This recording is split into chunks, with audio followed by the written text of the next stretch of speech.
get a little bit of football in, but we're going to do it just a little bit differently this evening. We're very happy and excited to announce a new partnership with the folks over at Coach and Player Magazine, which you can get and encourage you to go over to their website, www.coachandplayer.com. All right, these guys over there are covering wide range of collegiate and professional football issues. And we're going to be joined regularly by some of their writers and columnists to chat about some of the hot topics that they're covering over at their online magazine. This evening, pre-show, we had a chance to chat with Chris Franklin about some, hey, of all things, college football and local college football. And we want to bring that to you right now. All right, well, we're thrilled. Joining us this evening is Chris Franklin, a columnist for Coach and Player Magazine. Chris, thanks for being with us tonight. Thank you guys for inviting me. I appreciate it. And you're coming to us from down in Maryland this evening. Is that correct? Yes, sir, it is. All righty. I want to kick it off a little bit. You've been writing for a couple of months over there for Coach and Player Magazine. And one of the pieces that just recently came out, well, kind of near and dear to the heart of, I think, some of our fans right here in this area, because we tape right here from the suburban Philadelphia area. You did a piece on the Temple Owls. And in there you titled it Temple of Gloom. And I made the comment, well, it certainly is. I mean, considering right now that they're 0-5. But in your article, you kind of put out to the audience, to your readership, you kind of put out there a plea to them to be patient. And I guess maybe I want to go to that first. Why should this fan base of the Temple Owls be patient? Well, right now they have a lot of building pieces that to go on, right? They've had two really good recruiting classes from the past 2 years. They have a new coach, so everybody's trying to gel together at the same time. They have a schedule that they're going to the new AAU they're currently into right now. So they have all those factors going at the same time. I think they definitely have a good shot possibly next year to be a little bit better than 0-5. And they've actually lost two games that they probably should have won. One against Idaho, and then the other one to Houston. They kept it close as well, too. So there's definitely some bright spots to look forward to, and hopefully can build on the rest of the season. Now, let me throw this one out to you real quick. And I'm going to be honest with you. I'm kind of a peripheral Temple fan. I'm not a Temple grad. I actually graduated down the street at one of their competitors, and that's LaSalle. But I follow them because I'm right here in the area and because I'm a sports fan. They're a team that kind of feels like they don't have, or at least a program that feels like they don't have an identity. They've gone through three coaches in the past 5 seasons. They've jumped around from one conference to another. You never quite know, which conference they're in. Sometimes I get confused. They're a group that just kind of feels like they don't have an identity. Is Matt Rhule the kind of guy that's going to change that?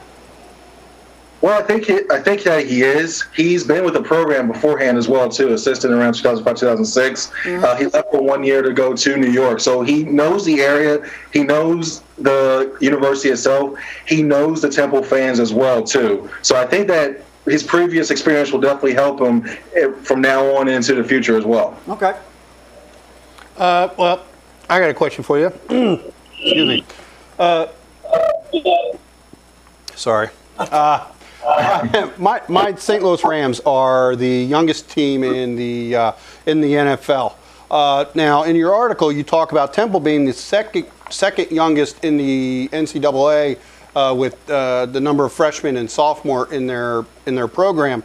With only 4 years of college to really play football, is that enough time for the players to mature in the organization and to actually see the results before they graduate?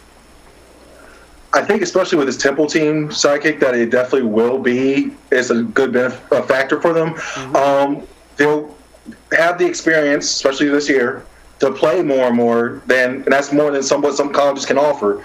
Most times, like say Ohio State, unless you're a 5-star recruit who gets thrown right away, you will have to usually set the bench. This time they're actually getting playing experience, so that way they'll be able to go ahead, gel as a team, especially positions like offensive line, gel together, so that way when they face down the line and compete for AAU championship and on to bigger and better things, hopefully maybe a top 25 appearance, they'll be able to use this experience that they're taking now to use for the future.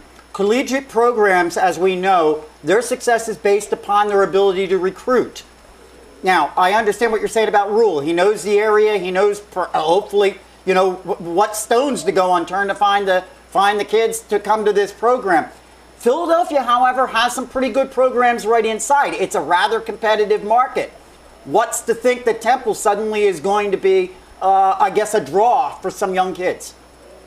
Well, I think the allure of, especially if you're in the area, you play Lincoln Financial Field. Yeah. Want to be on the same field as, say, the Eagles were. Mm-hmm. You still have Rhule, who used to play for the Giants. He can say, "Hey, I know my connections. I know what it takes to be in the pros. This is what you have to do. You work hard. You play a system. Be a team guy. I can get you. I can help sell you to the next level as well too." So I think those are two really powerful recruiting tools that he can use when he goes into the different kitchen tables and different families in order to get people to come to Temple. Real good. Does this team win a game this season? We've got Cincinnati coming up, followed by Army. Then you're going to SMU. My gosh, we got Rutgers yet in the schedule. Is this team going to win a game this season? I definitely think they definitely will win a game. I believe Army is going to be tougher. They're not like the normal rollovers that we're used to seeing, but right. I think Army's a win there. I think SMU's there. Connecticut's a win possibly, and then finally Memphis as well too. Yep. So I definitely think they can end on a high note. I mean, we see stranger things happen. We've seen teams get hot late, and next thing you know, it's going to be hard for them to become bowl eligible because they lost a couple gaming games. But I think they can get heat up and take this into the offseason. You have a piece that's out right now as well on, help me out, Clowney, down there in South Carolina. I wanted to bring up a point. This guy didn't have anybody's attention, let's get it straight, until one big hit in the Outback Bowl last year, and then suddenly, all of a sudden, this guy gets propelled up the draft ladder. Some are talking about him being perhaps as high as somewhere in the top 5. Talk to me real quick about that piece that you just wrote for Coach and Player Magazine. Sure, definitely. The upcoming piece will be about, I think Clowney did the right thing. There are times when football is the ultimate team sport. You have to have 11 guys going in the same unison.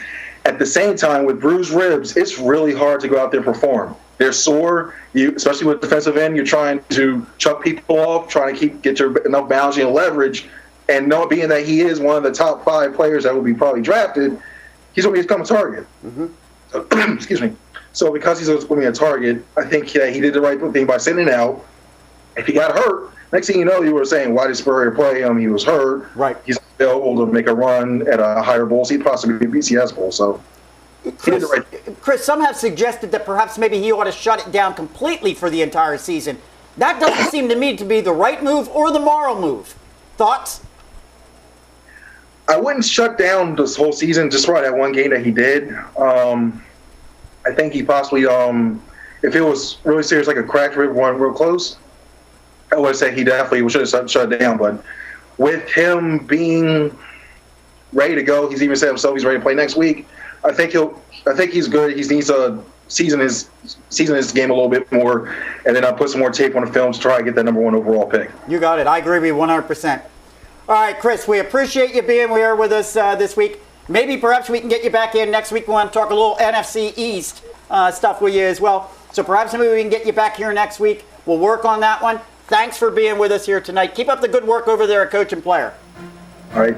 Thank you, Mike. Thank you, Sidekick, very much for having me on your show. I appreciate it. You got it, man.